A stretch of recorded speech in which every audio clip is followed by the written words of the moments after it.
Hola, ¿qué tal? Buenos días. Israel, un video más relacionado a administración de condominios. El día de hoy tenemos aquí un invitado, Alejandro Gutiérrez, ¿Qué tal? Mucho gusto. con quien hablaremos detalles específicos sobre el impacto del coronavirus.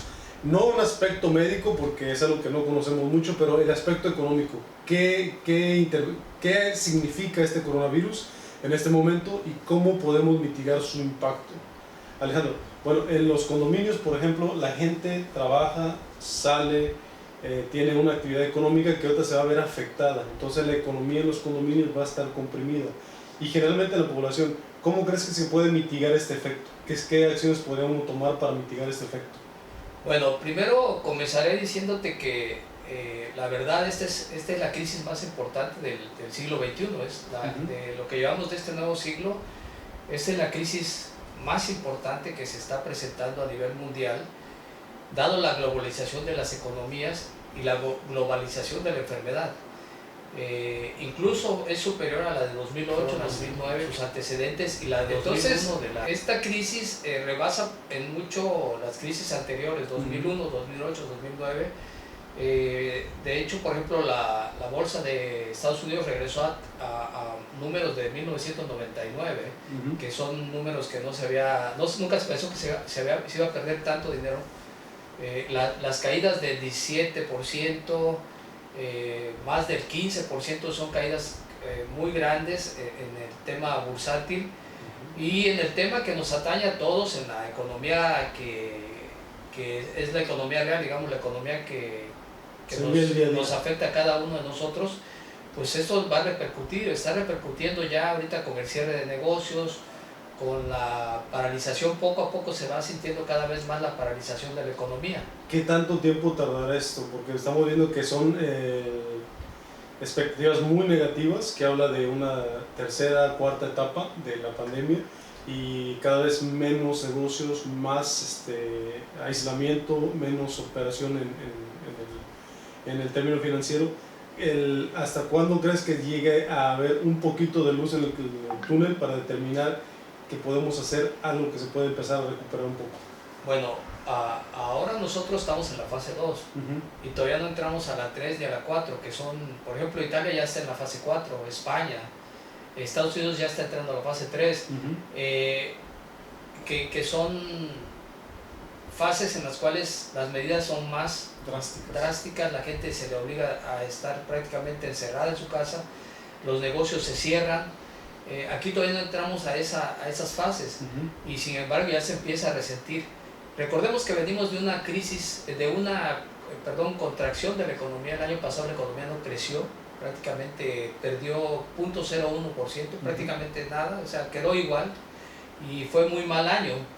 Y ahora enfrentamos una crisis sin precedentes con una economía débil. La falta de confianza en la inversión debido a algunas decisiones de este gobierno impidió que la economía creciera, porque se requiere inversión privada para complementar la inversión pública, para que una economía esté creciendo, mantenga un ritmo de crecimiento. Entonces, bueno, estos no son los mejores momentos para enfrentar una situación como la que se está presentando y vamos a esperar, dependiendo cómo evoluciona en otros países. Por ejemplo, España e Italia llevan un mes prácticamente de que entraron en el pico de los contagios y estamos viendo la espiral ascendente que llevan y vamos a ver cómo sigue evolucionando y hasta dónde, empieza a ceder el contagio, porque eso va a indicar la duración de la pandemia o de la cuarentena que está sujeto. Entonces, lleva un mes apenas y ya se ha visto, por ejemplo, Italia lleva más de 70,000 casos, parece, España 40 y tantos mil, Estados Unidos ya superó los 100,000 casos. Entonces, estamos viendo que estamos en el pleno pico de contagios subiendo y vamos a ver hasta dónde llega esto o dónde empieza a declinar la curva de Gauss, empieza a bajar, que los especialistas prevén que será entre 3 y 6 meses.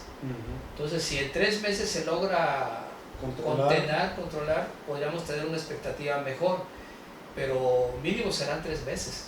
Ahora, una pregunta bien delicada, a lo mejor ni lo subo, pero por ejemplo hablábamos de dos partes, una que es la parte de la salud de las personas y otra la parte económica. obviamente la gente saludable, gente que muere no es bueno, pero también del otro lado la gente que deja de percibir el día a día también muere de hambre o sale a robar o sale a delinquir o sale a causar más daño. ¿Cómo ves el equilibrio ahí? ¿Cuál es la...? Porque aparentemente ahorita es simplemente tratar de eliminar la curva para que aplanar la curva y lograr los menos contagios posibles, a pesar de que tenga un impacto muy negativo ahorita en la economía. Sí, son las dos variables. Por un lado, tú aplanas la curva, dura más, pero tienes menos gente enferma al mismo tiempo, y se supone que a lo mejor le bajas hasta la letalidad, porque puedes atender más gente que si se te juntan varios. Se satura porque ya no hay respiradores y se te va a ir muriendo más gente. Y en cambio, si lo aplanas, va contagiando, si lo tienes más tiempo de atenderlo, pero también eso va a durar más, va a tardar más en pasar. Y eso va a tener también, las repercusiones económicas también van a ser más mayores, porque si dura 6 meses, se va hasta octubre, pues va a estar más complicado. Y no va a haber gente que lo resista, ¿no? Finalmente la gente va a salir a trabajar, va a hacer sus actividades a pesar de que tenga... Bueno, tenemos un problema cultural.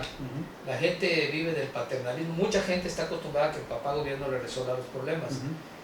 Y esa gente pudiera ser la que salga a saquear, salga a hacer disturbios, salga a tratar de aprovechar esta situación, siendo que este es un problema real que obviamente mucha gente va a resentir y tenemos que ver cómo se le va a ayudar a sortear esto, a que tengan un ingreso por lo menos para comer, que es lo más importante. A 6 meses, si se extiende 4 o 6 meses, ¿crees que se pueda soportar ese ingreso? Se tiene que hacer, el país tiene que hacerlo. Tal vez tendrá que recurrir a empréstitos, se tendrá que recurrir al endeudamiento. Las estimaciones, por ejemplo, en un supuesto de que 5 millones de gente se quedan desempleadas, estamos hablando de un aproximado de 25 mil millones de pesos mensuales, dándoles 5 mil pesos mensuales para su subsistencia. Estamos hablando de 25 mil millones de pesos mensuales. Si fueran 10 millones, estaríamos hablando de 150 mil millones de pesos en un lapso de 3 meses. Serían 300 mil en 6 meses, más el sueldo de subsistencia que se está pidiendo la iniciativa privada, las grandes empresas que el gobierno y ellos, entre estas empresas y el gobierno también se cooperen. Estamos hablando de otros 10 millones de empleos. Entonces,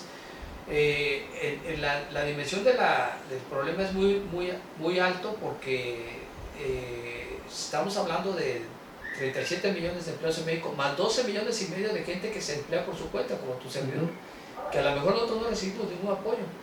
Vamos a tener que arreglarnos las olas, porque no se está contemplando este tipo de gente: médicos, arquitectos, consultores, abogados, contadores públicos, etcétera, que son 12 millones y medio de personas físicas que trabajamos por nuestra cuenta, más 37, casi 38 millones de personas que trabajan por un salario, que son empleadas.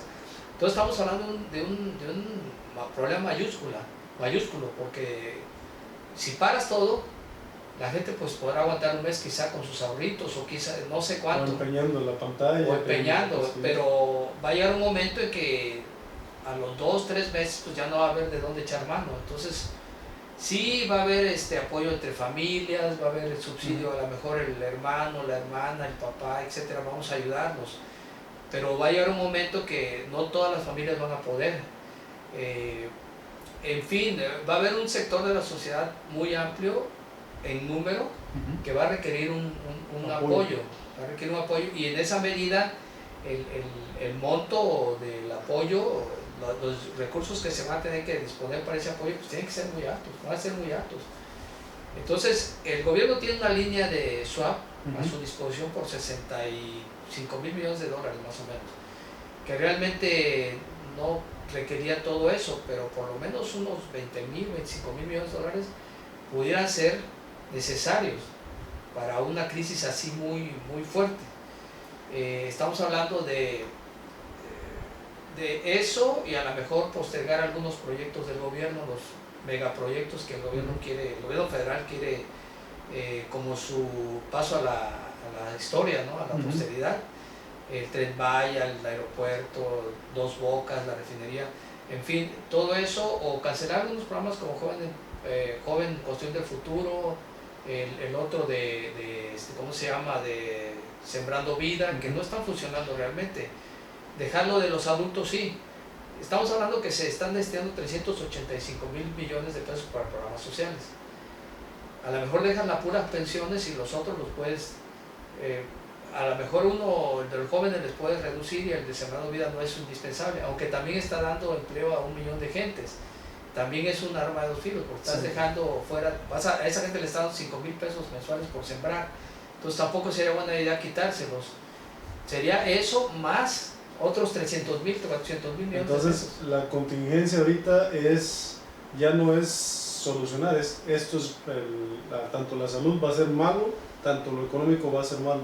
La pregunta ahorita sería nada más mitigar eso lo más posible a través de, decisiones o a través de estrategias que puedan implementarse.